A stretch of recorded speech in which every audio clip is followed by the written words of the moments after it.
Hey everybody. Hope you had a good weekend. The already did this once, but Zoom in its infinite wisdom decided not to record it anywhere that I could find it. So I am now not in my office, but in another office I have one of the four that I work out of. And so we're going to be just doing a quick overview of the solar system. And I'll talk about some different stories and different things, but try not to make it too boring for you. Then hope this actually works anytime.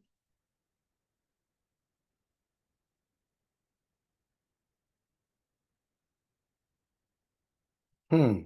Okay. There we go. All right. So this is a self-portrait of Mars. Notice the black. The reason why that's black is the field of view is not huge on the camera on this rover. And they had to put together a number of images. This is called making a mosaic photograph. And I use Microsoft Ice, which is integrated composite something or other. But there's all sorts of programs that do that. The thing that's interesting about the Curiosity rover is this camera that they use to make this picture uses a CCD chip, charge coupled device.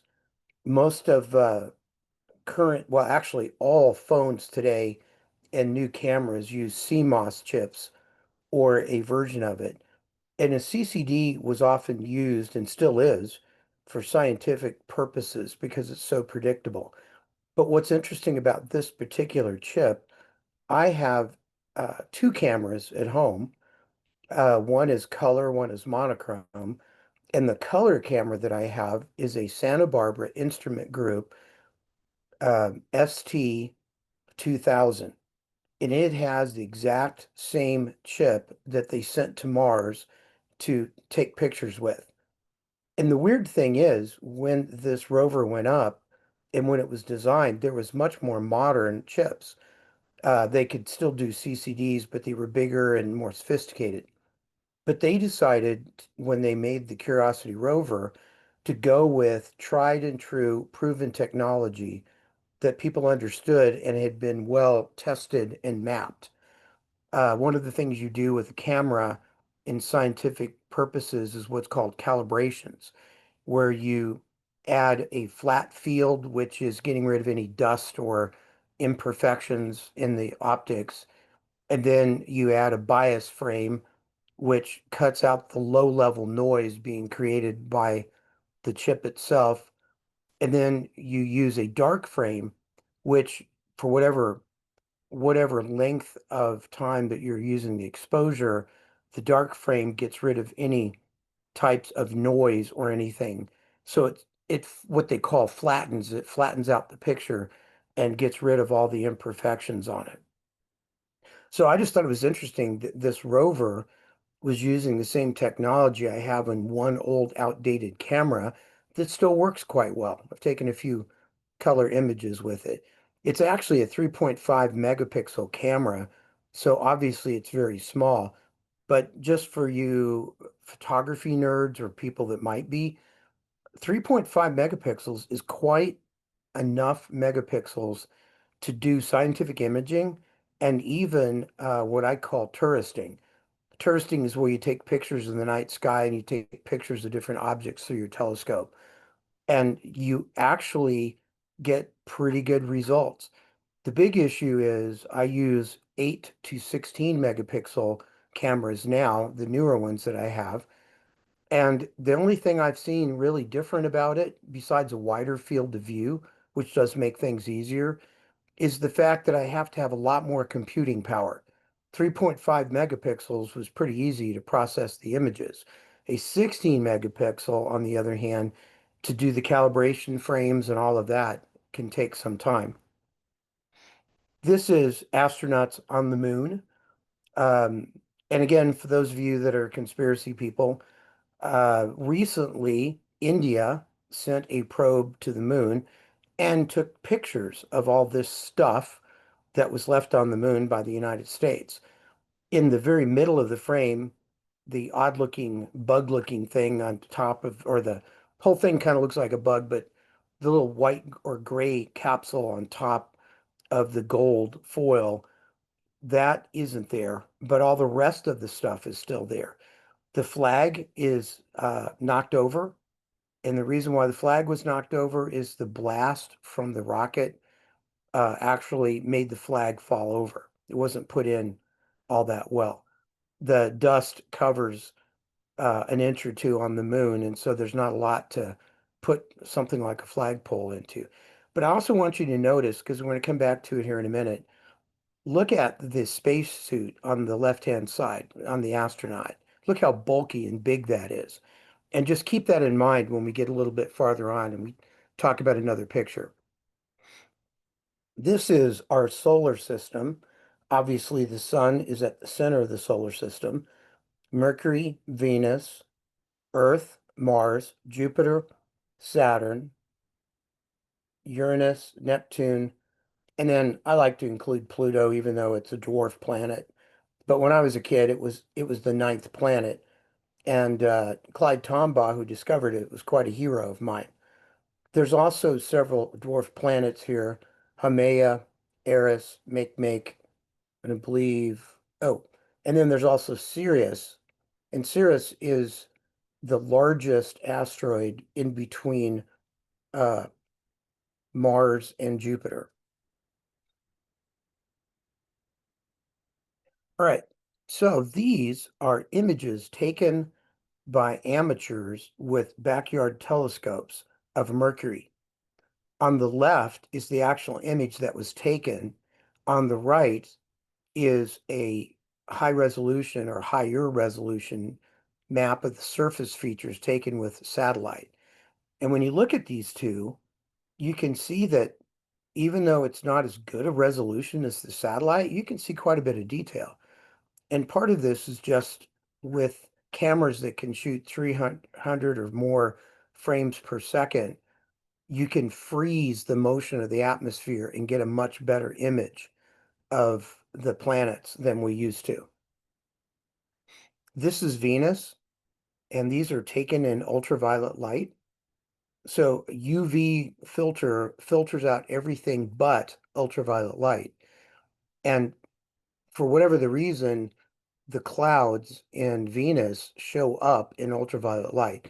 Sometimes, if you have a large enough telescope or the conditions are just right, you can see some clouds like this with your eye using a dark blue filter. But part of the problem is you need a fairly dark filter to get it close to UV. And unfortunately, a lot of those dark filters like that block too much of the light, and there's just not enough resolution to see these features. Now, if you have a much larger telescope like our 12 1/4 inch, there's a good possibility you might be able to see some features using, and it's actually a number 47 filter is the one that is the most likely going to succeed in seeing these features. Now, this is what I meant about keeping an eye on the astronaut. This is a picture of when SpaceX sent a Tesla Roadster with an astronaut, not a real astronaut, just the suit. And I thought it was cool. For a while, you could log on and see live pictures from space as this thing was flying away from the Earth. And but notice how much slimmer that spacesuit is. One of the issues is that NASA always designs everything with multiple redundancies. So that literally means that if one system fails, there are two or three other systems. And it also is set up to make sure nothing gets torn or that will survive a fall, all of those things. But when SpaceX was coming up with an idea of a spacesuit, since they weren't planning at that time to go to the surface of the moon, then they were able to design a very functional, thin, what's often referred to as a skin suit that fit more comfortably, had a lot more mobility, and you can do a lot of stuff with it. And so the thing is, though, whether or not it would be good to be bouncing around the moon in it, my guess is no, because Artemis is the new moon mission that'll be going up possibly as soon as February. And they do have slimmer suits than the astronauts did in the 60s and 70s, but they're still heavier than the SpaceX suits like this. I just thought it was cool though, because SpaceX started with what do we need? And they built a cheap, functional suit that was more comfortable. And NASA didn't like it at first, but after they've tried it for a while, um, they seem to have warmed to it a little bit. This is an amateur image of Mars, and we're not going to talk about it now, but when we get to Mars after midterms, I'll show you pictures, some of the best pictures taken with photographic plates, and then show you amateur pictures, some of which I will have taken. And the amateur pictures today blow away the very best of anything that was done by the professionals at just about any time. And this picture would have been considered, this would have been on the front of every newspaper in the country if this would have been taken in 1935, or even in 1950 or 60. But the reason why we can do these pictures is, again, movie cameras that can, or they're actually not movie cameras, though they are. They're cameras that can take 300, 400 frames per second, freeze the atmospheric distortion, pick out all the good images out of that, and then stack them together to give you a really great image. This is an amateur picture of Jupiter. You can see the red spot to the just slightly above the middle, just really kind of above and to the right slightly of the shadow of the moon's shadow on Jupiter's surface. And Jupiter is just it's easy to photograph, it's easy to see. You can see a lot of details, and probably the best visual view I ever had of Jupiter was with the 31-inch reflecting telescope at the Astronomical Society of Kansas City Observatory in Kansas. And about an hour southwest of Kansas City, the ASKC has a dark sky site, and they have an observatory there. And if you remember the club, you could sign up to use it. And that was the first time I ever used a go-to telescope, which is a telescope you just punch in what you want it to do and it would go there. But I took two of my kids with me, my two older kids, and we went over and spent the night there at the observatory. And it, the weather was incredible. No wind, completely clear. The moon didn't come up till 3 o'clock in the morning, so it was very dark. And there's a little bit of a light dome over Kansas City, to the northeast of this location, but it didn't affect this at all. But the 31-inch telescope gave me views that look very much like pictures you see taken with the Hubble Space Telescope. You could see lots of details in the clouds on Jupiter. This is Saturn, again, taken with an um, amateur backyard telescope. And right now, if you were to look at Jupiter, which is up early in the morning, if you were to look at it, the rings are edge on. Here you see kind of the rings like you're looking down from the top a little bit, but occasionally it gets to a place where it's changing because of the angle in the orbit, and pretty much all you would see is just one line across there. So you can still see the rings, but not like this. And the rings here are kind of interesting, and we'll look at it a little bit closer in another flyby of the solar system in this PowerPoint presentation. But basically, you see there's gaps in the ring.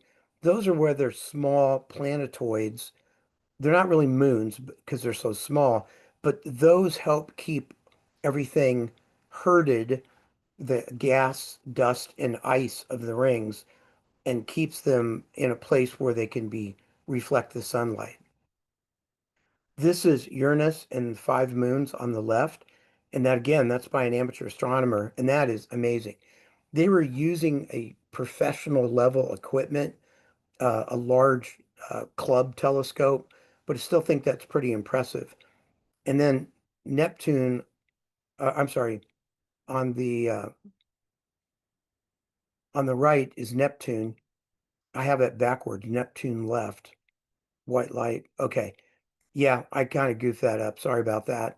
So on the left-hand side is Neptune in white light, and then on the right-hand side is in infrared or the infamous 666 nanometers. Now, I say that because if you're into biblical stuff, 666 is the mark of the beast, but it's actually 666 nanometers, if I remember correctly. My friend Rick Hill uses that all the time because it's not quite infrared, but it still gets rid of a lot of the dust in our atmosphere and sometimes will give you clearer views of the surface. This is a jumping picture of Pluto. This was taken by an amateur and then they compiled two different views, superimposed them, and then made a GIF out of it. And so you can see the little jumping dot in the middle, and that's Pluto. And pretty much that's about the best you can do, even with the best equipment we have as amateur astronomers. There are, like Hubble Space Telescope has taken some pretty great images of it. But then when you put the Pluto flyby mission, that blew everything else out of the water in detail. All right, so now we're going to look at some of the provided stuff from the book. And this is the surface of Mercury. It looks a lot like the moon. And it's kind of interesting because it does look a lot like the moon, has a lot of similarities, but the moon is still quite different than Mercury. There's large areas on the moon filled full of lava, or not hot lava, obviously, but solidified lava. And you don't see that as much. See some of it on Mercury, but not to the same level. And it's thought that the Earth's influence on the moon is what, or gravitational influence on the moon is what caused the breakouts of lava, so that on the side facing the Earth, there's lots of evidence of lava. And on the backside of the moon, there's a lot less. And in fact, the backside looks more like Mercury than the front side of the moon does. And this is an image from Mariner 10. All right, so this is the four giant planets with a two-scale Earth. And even Uranus and Neptune are still hugely bigger than the Earth. And so, if I remember correctly, it takes like 1,000 Earths to fill up like a planet the size of Jupiter, and the Earth is pretty substantial, at least from our perspective. Oh wait, going back to this is not to scale distance, but it is to scale or almost to scale as far as the size. However, Saturn is smaller than Jupiter, and it doesn't look like that on this. All right, here's one of the images of Pluto. Again, we'll look at more of those when we start talking about Kuiper Belt objects and Pluto and all that. And this is a view from the New Horizons spacecraft or the Pluto flyby mission. Alan Stern, who is the PI. No, it's not private investigator, it's primary investigator, which means he was the scientist who was in charge of all the science. And Alan Stern was just in charge of the whole project. Uh, I've heard Alan speak a couple of times, got to talk to him, sent a few emails to him over the years. He wouldn't remember me particularly, but I was just impressed because whenever Alan talked, he probably is the most knowledgeable person on the planet about Pluto. And whenever he talked, he would always start out his talks with about 5 minutes of Pluto jokes. Hey, have you heard the one about Pluto that, why did Pluto cross the road? And I don't really remember that one. But anyway, so you look at all this and it's just amazing that far away with that little bit of light to be able to take pictures this good. It's just incredible. And Pluto turned out to be a very, very interesting world. I was going to tell you, I had the privilege in July of 2015. I was visiting a guy, an astronomer I know at the university, not university, Arizona State University, and he's a planetary scientist. And he'd invited me to stop in, and I was on my way from New Mexico up to Las Vegas. And I was actually making a trip related to my church job, not science. But he invited me, hey, when you come through, let me know, and I'll show you the meteor lab, and maybe we can visit. So we did that. It was really great. And he goes, hey, I'm headed over to the Pluto flyby mission. They're having a big press release, and they're showing it live all over the country. And he said, would you like to go? And I said, well, yeah, absolutely. So we went over to this auditorium that had about 300 people in it, and they come on, and there's Alan Stern, and then another guy that I have now gotten to know a little bit, Michael Summers. He was the principal investigator for the atmosphere of Pluto, and I've gotten to know him through another group that I'm a part of. But I remember all these guys talking, and they showed a picture similar to this one. It was slightly different angle, and they said, we just want everyone to know Pluto is very geologically active. And I remember sitting there with my mouth hanging open, and I looked over at my friend that I'd come to visit, and he was actually kind of looking like a fish. He was going, "Oh." And the reason is because planetary scientists said there's no way Pluto could have any kind of geologic or atmospheric action. It was so far away, it was so cold, it had to be completely dead. And it turns out that's not the case. There's ice on the surface. The atmosphere has erosion, and not only that, there's some evidence of some other things going on that we'll talk about later. And so it was just incredible. And I just remember going away from that meeting thinking, wow, it's geologically active. Now I realize you got to be a nerd to kind of like that stuff. I get that. And I am a nerd. So but it was great to be a part of something that was really history making in the area of astronomy. This is Saturn and its rings, and this also gives you a better view of the rings and the different gaps in them. And this is a composite of 36 images taken over the course of 2.5 hours. And the distance was 1.2 million kilometers. But it still shows you a real close up of the makeup of the rings. This is asteroid Eros.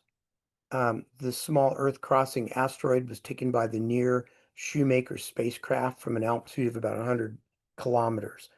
So it turns out that most of the asteroids, if not all, that have had images taken of them, whether they be within the solar system or within the Mars-Jupiter gap or farther out, even into the Kuiper Belt, they all have obvious signs of bombardment, things crashing into them.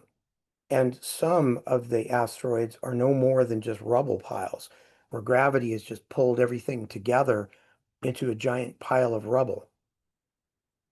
This is Comet Churyumov-Gerasimenko, or 67P.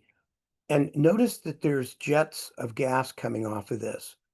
Sometimes you can see these jets from a small telescope here on Earth, but you definitely can see it here from the spacecraft.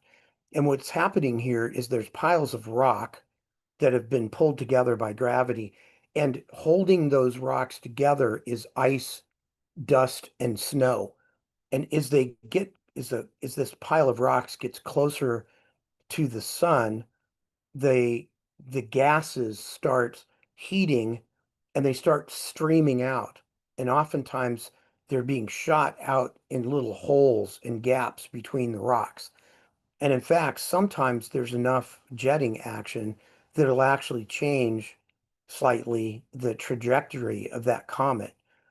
And so it's just something that when spacecraft went out there, you really could see in much more detail the processes than you could with the telescope. These two guys on the left is Carl Sagan, 1934 to 1996. On the right is Neil deGrasse Tyson. And Tyson actually wrote a book on Pluto and why it shouldn't be a planet. So he's in my doghouse. But anyway, Carl Sagan though is probably I think one of the more interesting astronomers of the 20th century. Not only was he brilliant, but he was a popularizer of astronomy. He made it a point for people to have a new appreciation of astronomy and how it affected them. He's the one that said we're all made of stardust. So all of the heavier elements that make up our body came from supernovas. And that's still a theory that's out there today. And there's a lot of evidence for that theory. So ultimately, uh, one of the things that sticks in my head with him is he got some serious cancer towards the end of his life. I think it was like in 1995. And he was quite ill with it. And he was a very vocal atheist, but he wasn't a mean atheist. And of course, an atheist, theist, negates the next word in Latin. So theist is one who does not believe in a god or a deity. And the thing I liked about him, though, was that many Christians were praying for him, and he would write them personal little notes. And this is back before the internet or the internet got big. And he would say, "Thank you for your prayers. I'm not sure it'll do any good, but I appreciate it." And I just always respected him for that because he was willing to at least be open-minded to those of us that have a different perspective. And the other thing that was really good about him is he'd talk to anybody about anything. The favorite book that he wrote that I like was not Cosmos, which is pretty good, but it was actually The Demon Haunted World. And in this book, it's a book about critical thinking. Hey, does that surprise any of you that I would like a book about critical thinking? And the thing that was interesting about the book is I agreed with most of it. Not everything, but most of it. And even where he talks about religion, he was always talking about the excesses, the weird, wacko, the extreme on the right or the left. And I agreed with him on many of those things. And so The Demon Haunted World, I thought was a really good read. And I read it twice because I liked it so much. And so I was also going to point out that part of critical thinking is reading and at least being open to ideas diametrically opposed to yours. It always bugs me when people write a critique on a book they've never read or on a paper they say is evil and terrible, but they never looked at it or skimmed it. And to me, taking somebody else's word for something doesn't work. Um, and so a part of critical thinking is giving things a fair hearing. And it doesn't mean if it's so despicable you can't get through it, that's okay. I understand that. But so often people criticize something they've never seen, heard of, or even entertained before. And I think part of critical thinking is listening to other viewpoints, looking at material that doesn't always agree with you, and considering it. Okay. So that's the little mini sermon for the day. And if you like it, you can always leave money on my desk. And I'm just kidding. Please don't do that. Jupiter. This again is more like what I saw when I looked through the 31-inch telescope at the ASKC. And this picture was from a spacecraft. But I remember very distinctly, I could see these kind of pale colors and lots of details in the clouds like this. And you don't get those views from the Earth very often, but every once in a while you do. And when you do, it's pretty exceptional. This is Ganymede. This is a moon of Jupiter, and it was taken in June 1996 by the Galileo spacecraft. And there are rocky materials and ice on the surface, and the bright spots are places where recent impacts have uncovered fresh ice from underneath. And a recent impact, you have to take a little bit with a grain of salt because some of these could be thousands of years old, but they still were recent enough that the ice is fresh. So if you take an ice cube and an ice cube tray and an ice pick and you whack it with the ice pick, the nice, smooth, shiny surface will be shattered and you'll see a white instead of a clear. And that's what's happening here. So these are relatively new areas of impacts. Now, this is cool. This is Comet Shoemaker-Levy 9. And this particular image was taken of Shoemaker-Levy 9 on May 17th, 1994. Carolyn and Shoemaker. Gene Shoemaker was a geologist for the United States Geological Survey who specialized in planetary science. His wife became an astronomer, and his assistant is they were looking for near-Earth objects, objects that might hit the Earth someday. David Levy is a very famous amateur slash professional astronomer. And I say that because he never really got paid to do stuff. Like he was involved in the Shoemaker-Levy survey looking for comets and near-Earth objects, but he was volunteer. But he made a pretty good living writing books and that sort of thing about astronomy. Has a doctorate in English literature and specialized in English literature about astronomy. And so they were at Palomar Mountain using the 18-inch Schmidt uh, camera. And the Schmidt camera back in that day, they used little round photographic plates, and they called them donuts because they cut them out with a cutter like you were cutting donuts. And then they thought that the original image they took was a faulty donut or photographic plate. And they photographed it again, and it turned out to be a comet that had broken apart as it passed near Jupiter. And so uh, I'll give you the short version of the story. Rita Beebe, who at the time was the world's foremost expert on Jupiter, had just written the definitive work on Jupiter, about 1,000 pages of the characteristics of Jupiter that was known at that point back in the early 90s. Rita Beebe went to Benedictine College, and at the time we only lived like 20 minutes away. So I took all four of my boys, and the oldest were in middle school, and the youngest was in like second grade or something. And we went to listen to Rita Beebe talk. And my kids love to go to lectures. To this day, they like lectures. They're people who will watch a lecture before they do anything else. Kind of weird, but I kind of feel the same way. Oh well. Anyway, and so when somebody asked her a question about what was going to happen when the comet Shoemaker-Levy hit Jupiter, and she said nothing. Jupiter's huge. It's just going to swallow it up like it didn't exist at all. You won't be see any marks. There won't be any explosion. She goes, I could be wrong, but I'm pretty sure I'm correct. And so 3 weeks later, David Levy, who was one of the co-discoverers of this comet, was at a conference, and through a mutual friend, he knew of me. And so I got to talk to him a little bit. And I told him that we'd just heard Rita Beebe speak. He said, what did she say? So I gave him a short synopsis, and he said, well, she say anything about Shoemaker-Levy? And I said, yeah, she said nothing will happen when it hits Jupiter. And he looked at me and he goes, no, I think she's wrong, but we'll see.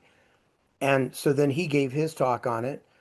And then when the flyby happened, which was sometime I think it was in June or July of that year, there's a famous video I've seen dozens of times, and it's all of these planetary scientists clustered around a computer screen, and there is Rita Beebe, who is in that picture, and everybody else is cheering because they saw the first big black blotch that was left over from the multi-megaton explosion of that comet hitting the surface of Jupiter.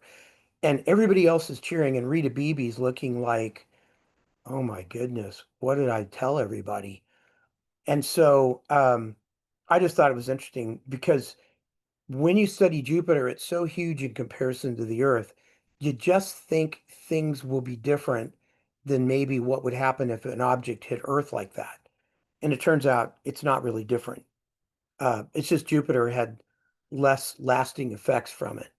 So the other thing that was cool, and we'll talk about this one a little bit more when we get there as well, was I did the lecture series the first night. We had like 4 nights of lectures at the observatory in Kansas. And the lecture was on Shoemaker Levy, what to expect. And so after I talked, the people would go and they would look at Jupiter to see if they could see any of the explosions. And we were pretty confident because the first one was going to hit on the backside of the edge of Jupiter about the time that we were done for the night. So we didn't think people were going to see anything, but everybody wanted to look. So one of the things that the group that I was working with found out very quickly is I don't mind talking. You guys have figured that out. And so they said, yep, you're it. So I did something like 8 to 10 to 12. I don't even remember how many, but like almost 3 straight hours of talking to as many people as we could get in as quickly as possible. And the estimate was 2,500 people that I talked to that night in chunks of about 400 or 500, well, 300, 350 at a whack. And so when I got home, which was almost an hour away, um, Jupiter was low in the horizon, and I got out my 4.25 inch reflector, which is the only telescope I had at that time, and I looked at Jupiter, and I saw this black blotch right on the edge of Jupiter. So I went in and I logged into my bulletin board. This was pre-internet days, but you could send emails to institutions and things through a bulletin board service. So I went in and I logged into Lowell Observatory, and they were getting collecting all of the emails and the observations of Comet Shoemaker-Levy at the time. And so I sent an email to the guy. I don't remember what his name was, but and within minutes, I got what sounded like a very snarky email. He said, "Well, congratulations," with a big exclamation mark. And he said, "Yeah, I'm stuck at Sierra Tololo. It's cloudy and I'm seeing nothing. Congratulations, you're the first one. You're the first amateur to report in seeing the the leftover of the explosions on Jupiter." And so I've always thought that's pretty good. Somewhere I have it, and I'll try to find it if I can go back that far. I have 2 gigabytes of saved emails, so it might take a while. But anyway, so that was one of those things that I was kind of involved in as well, and it was that always makes it a lot more fun if you're involved in something. For an example, in October on the 17th, there's supposed to be 2 comets visible from our observatory.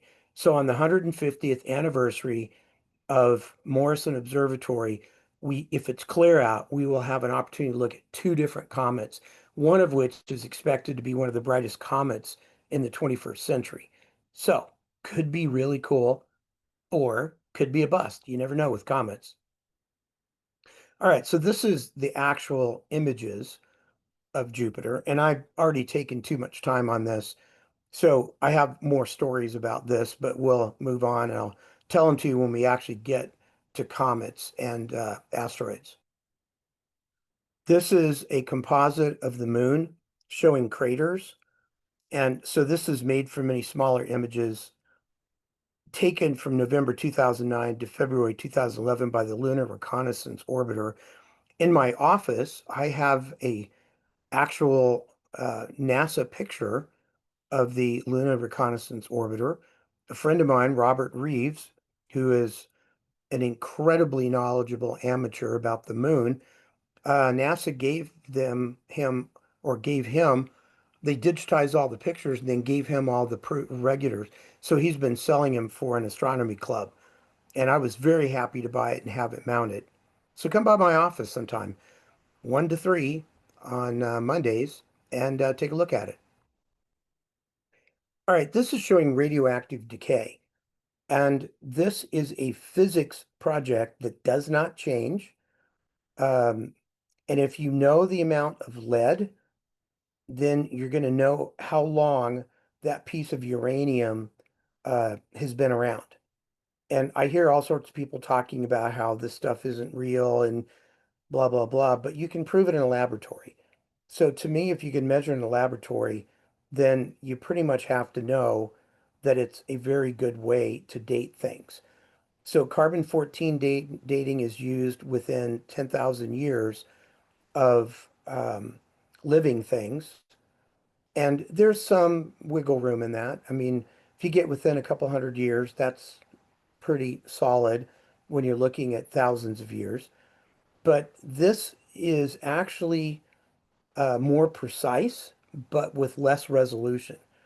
So basically, because so many rocks have other things in it besides a radioactive element and then what it breaks down into, it sometimes makes it a little bit harder to get exact dates, but you can get it within a few thousand or 50,000 years even, and that's a pretty good dating methodology.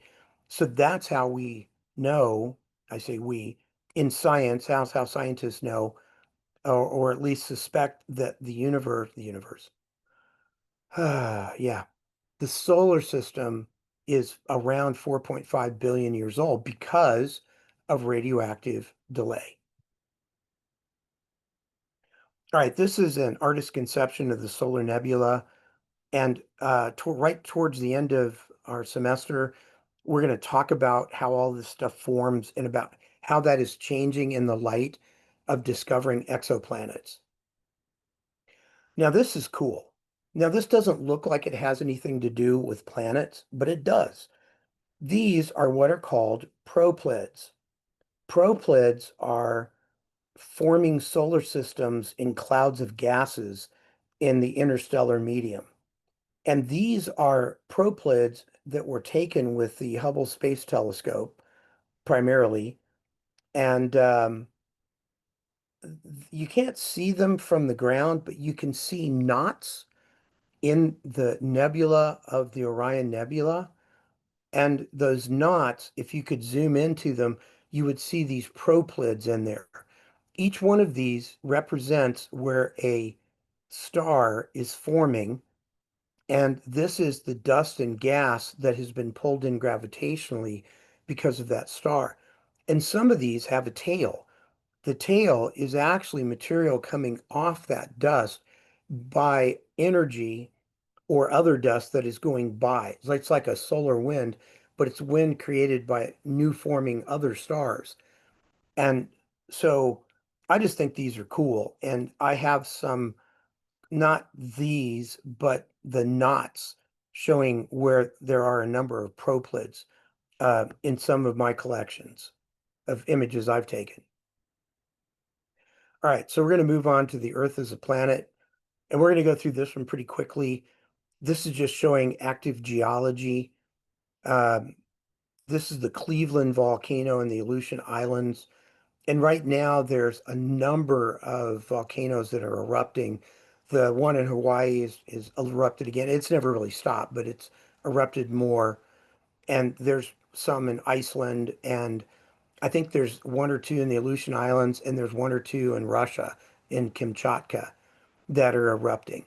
And so anytime that you have a liquid core, like we have in the Earth, and you have magnetic fields and other things, you're going to have active geology, not just the ground, but also the atmosphere and water and all of that. This is the blue marble taken by Apollo 17 astronauts. It's one of the rare images of Earth taken during the Apollo program. Most images only show part of Earth's disk in the sunlight. And this does look like kind of like uh, a marble. Now, if you don't really know what a marble is, when I was a kid, it was a really big thing for us to buy packs of marbles, and you would play, you draw a circle, and you would use your thumb. Let me find it here. And you'd shoot it with your thumb, you shoot your marble, and if you knock the other guy's marble out of the circle, you got to keep it. It's kind of a form of gambling, whatever. And I sucked at it. So I just kept the marbles. I didn't But the first time I lost a marble, I didn't like it. But that's the other thing. That's where the term, that guy lost his marbles. That's where it comes from, is he had a bunch of marbles and he lost them, and it drives you crazy. So just saying. All right, so this is a image or a drawing of the layers of the Earth. You have the inner core, which they think, and with good evidence, is made up of iron primarily, and that's what gives us our magnetic field. And then the core around it has iron and some other things as well. And then you have the mantle, which starts out semi-plastic down near the core, and by the time it gets up near the crust, it starts hardening. It's still really hot, and like in Africa, in South Africa, they have gold mines. And one of the problems is the gold mines are really, really deep. I'm sorry, the diamond mines. And when you go down as deep as you need to go to find the diamonds, it's really hot. And it's the heat from the core of the earth seeping through the mantle up into the crust. And so, one of the reasons why you can't drill to the core of the earth is the mantle is so hot, it's like drilling through jello. And eventually it would just crush down and make it. So far, right now, there's no technology that can drill more than a few miles into the earth. This is a computer-generated image showing the surface of the Earth's crust is determined from satellite images. So this is kind of an overview of everything. I've actually seen, if you see up where North America is and to the right of North America and north of it, you see Greenland, which is funny. I've flown over Greenland, or at least over the edge of it. There is no green to be found. I know there is in one or two spots, and that's where somebody came up in a boat and saw the green. They call it Greenland. But um, it's incredible. It's just mile and mile of huge mountains covered with ice, and then you see icebergs floating on the Atlantic Ocean. It's really cool. If you ever get a chance to see it, it's neat. And I would show you pictures, but the hard drive my pictures are on kind of got crunched, and yeah, I don't have them anymore. All right, so this is showing the solar wind and how it's affected by the areas of magnetic fields on Earth. You have the Allen belts, which trap high energy particles, and by the magnetic field does, and they kind of travel along the field lines. And then you have the Earth being protected from much of the harmful particles from the sun. Now, spacecraft do a fairly good job of that, though there are times with a solar flare you could get cooked.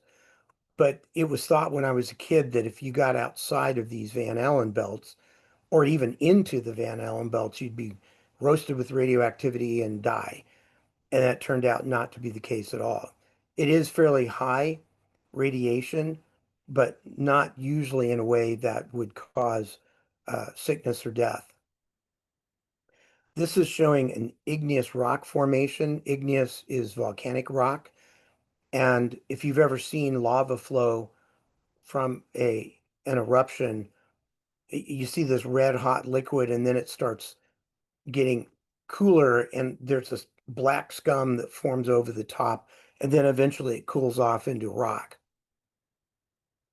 And that's coming out of the areas under the earth where there's a lot of heat energy because the plates are rubbing together. And these are Earth's continental plates. These are called tectonic plates. And the west coast of the United States is rife with tectonic plates. And that's why there's huge earthquakes in um, like Los Angeles and then north up to San Francisco. There's a place north of San Francisco along the coast called Earthquake Park. And in it, there's a white picket fence. And you can see where the pickets were actually moved 20 or 30 feet apart. So you have fence posts that are like 30 feet apart, and then there's a crack where the earth literally shifted. And so um, it's there's incredible forces that are involved. And in fact, whenever there's a major earthquake, it literally can change the rotation of the earth. And then this is the guy, Alfred Wegener, who proposed a scientific theory for the slow shifting of continents. And when he came up with this idea, a lot of people just thought he was crazy, but he turned out to be right. And sometimes the craziest ideas turn out to be the right ones, and sometimes crazy ideas just turn out to be crazy. So this is showing rift zones and subduction zones. And these are areas, and again, if you want more of this, you can just take a geology class. But this is just showing how the tectonic plates work and what their effects are. Oh, by the way, we do have a fault here in Missouri. Back in the early 1800s, there was a huge earthquake in the boot heel of Missouri. And one of the things I got to do quite a few years ago is write the earthquake policy for one of the counties here in Missouri. And all I did is go back and look up, what magnitude, which was almost a magnitude 9, it's a pretty big earthquake, and what would happen today if the same earthquake hit. And the county was north of Kansas City, and it turns out it was such an incredible earthquake, it still could damage buildings and houses and cause deaths, even in Kansas City. And that's clear across the state from where that happened. And so we're not completely immune. We just don't have them frequently like they do in California or along the western coast. So this is San Andreas Fault. I've actually flown over it and seen a very similar picture to this, and it's very obvious. You can see this crack, and the crack goes on as far as you can see till it fades into the distance. And that crack is where the two tectonic plates are sliding past each other. This is showing in extreme way the weathering of mountains here on the Earth. And these are showing a young Earth perspective. And young Earth means that a mountain pops up and then immediately begins getting weathered. And so these are young in comparison to like the Appalachian Mountains or some of those kinds of things that have been around for a while. All right, so this is showing the Earth's atmosphere, and down where we live, a very small, like 60,000 feet worth, 50 to 60,000 feet below that is the troposphere. And then you have the stratosphere, the mesosphere, and the ionosphere. And then there's some other ones out past that, even on into uh, the it really into outer space. Because when you get to the ionosphere, the Earth's so thin, it's effectively space, but there is enough molecules of atmosphere that it can slow down spacecraft from that height. This is just showing the scale of a hurricane. And if you look at it, this is New York City, but it's probably about slightly less than a quarter of the continent size. So hurricanes are really huge. I've not ever been in a hurricane, but we were in a tropical storm, and not a depression, but a tropical storm, which means it was winds of 74 miles per hour or less. And the official wind speed from the weather service was 74 miles an hour. We had bought a hurricane-proof home with metal interior walls that flexed. So when the wind would blow, you literally could watch the walls sway back and forth. And it was good because your house wasn't going to come down. And it had like reinforced glass so that even if something hit the glass, it wasn't supposed to break. All my neighbors had, they stored plywood and they would cover all their windows with plywood. And I thought, well, I got a hurricane house. I don't need that. So I'm sitting in the living room, sitting on the couch, watching very large objects fly by at 74 miles an hour, including a palm tree. Uprooted a palm tree, and it was not a huge one, but it wasn't little either, that literally flew by our house. And after that, I thought, if we ever have another one of these, I'm putting up plywood. I think it's worth it. And so you can weather out a hurricane, but you better be prepared for it. Because if you've never been in one, you don't know what the scale of it really is. And the other thing is you can't escape.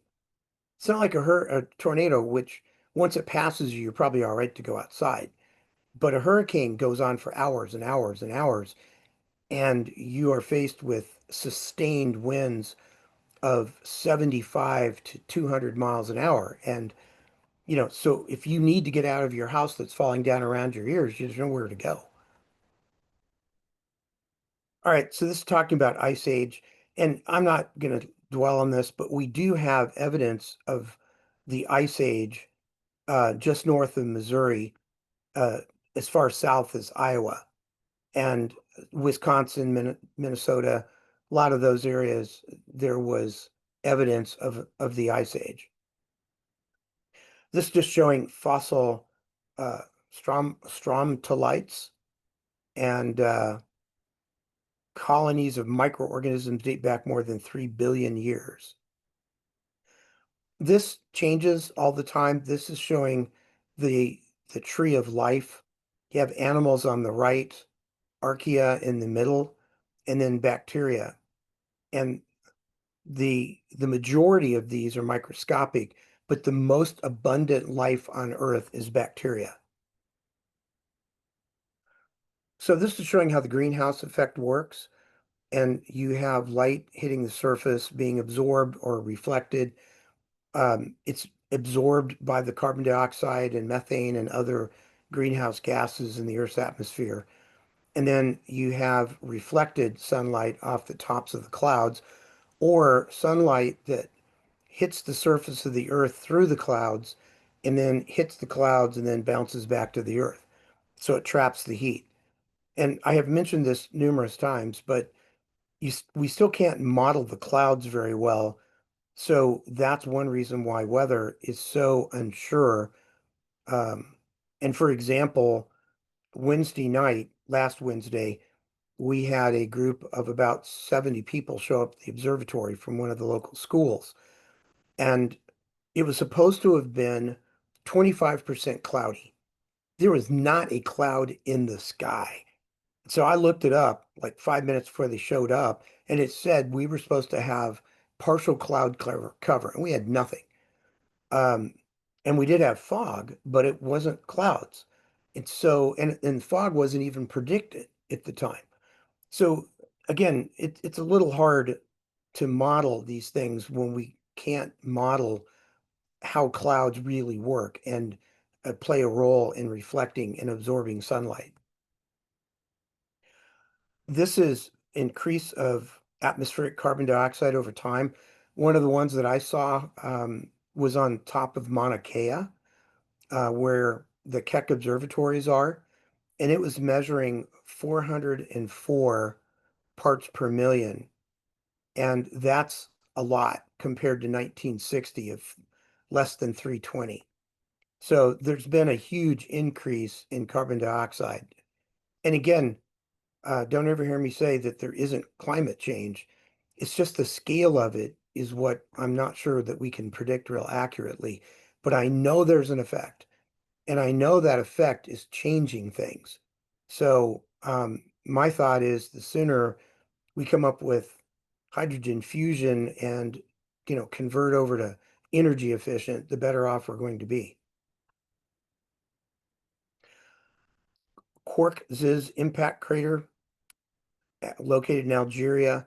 The Earth has impact craters, but most of them are hard to find because we have an active geologic process going on. And there's erosion, there's wind erosion, water erosion, there's dirt filling up stuff that's being blown around by the atmosphere. And in this one, if you look carefully, you can see where a creek or a river has flown, good, Paul, has has cut through the edge of that crater. And at one time, there was probably a lake in there.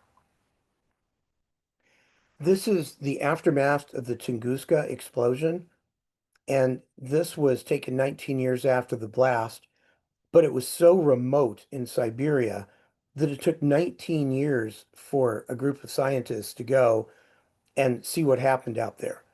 It was a 5 megaton explosion, and it was similar, or apparently it was similar to the more recent Chelyabinsk explosion, also in Russia. It happened to be, though, near a town, Chelyabinsk, and when it exploded with 1 or 2 megaton force in the atmosphere, it blew out windows and cut some people and put them in the hospital to get stitches. But luckily, it didn't kill anybody. The thing that a lot of us older people remember that we were glad about is we weren't still in the middle of a Cold War. If Chelyabinsk would have happened in 1982, when the Soviet Union and the United States were both standing there and people had their finger on the button ready to push to launch missiles, if that would have exploded and looked like a bomb going off in the atmosphere, which is what it looked like without radiation, but still, I think we could have been in a nuclear war pretty easily. So we were very fortunate. But Chelyabinsk and Tunguska are both similar things where a large meteor explodes in the atmosphere, it doesn't hit the Earth's surface. And when it does things like knocks down trees and buildings and different things like that. This is Meteor Crater in Arizona. When I first started going there as a college student, you could go down in the crater. Now you can't. They're trying to preserve it, and so many people walking down the trails to this down to the bottom of the crater were wearing out the trails and making part of the crater disappear.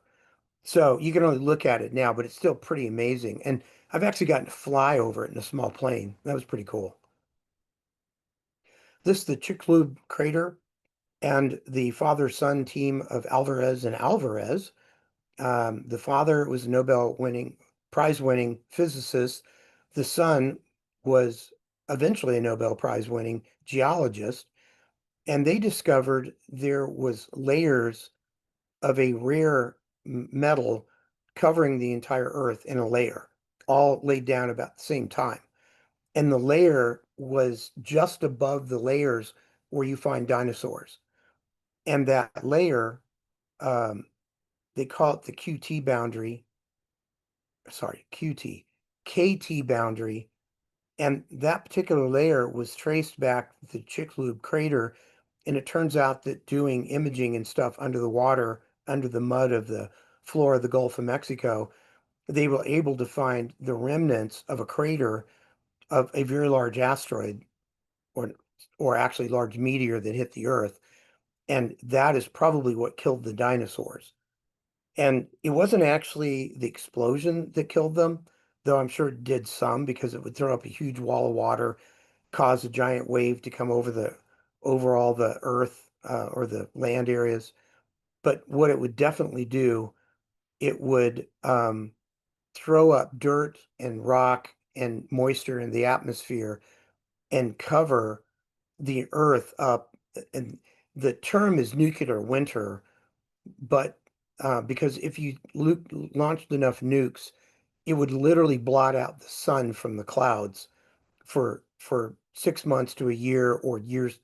And it was thought that this was several years of no sunshine whatsoever. And plants and animals died, especially those that were not smaller mammals. And it's thought the smaller mammals survived because they were more warm-blooded and could put more energy towards survival in a cold environment. All right, so that's it. Hopefully this will be posted. And if you've made it to the end, congratulations. You are now done with the lecture part of this. And there'll be some stuff on Canvas, so check that out sometime over the next couple of days. If it's not there already, it will be soon. And y'all have a great day, and we'll see you in a week or so.